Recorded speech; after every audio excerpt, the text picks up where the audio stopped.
Mike Hanckel. I'm a transportation operator too. I've been with VDOT going on 2 years now.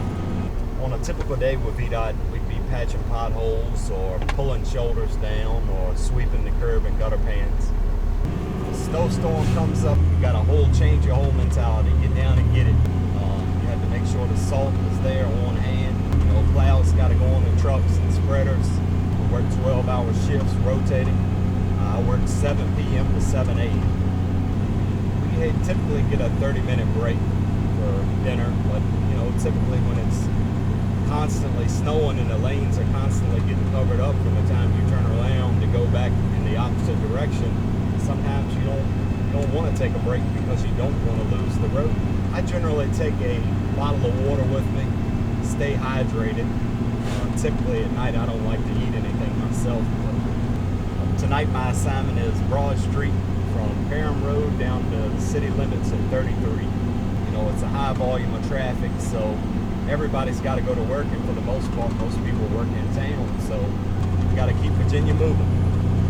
On a heavy snow, typically 15 or 20 times that night I'll get loaded. It's all on how bad it's sticking to the road, and if you throw a little salt down, it'll heat up, activate, it'll clear the road for you. Anything over 2 inches, go ahead and drop your plow down. And we're getting ready to go gang push Broad Street. I'm going to be hitting all the turning lanes, and you'll have 3 other trucks behind me hitting the left, center, and the right.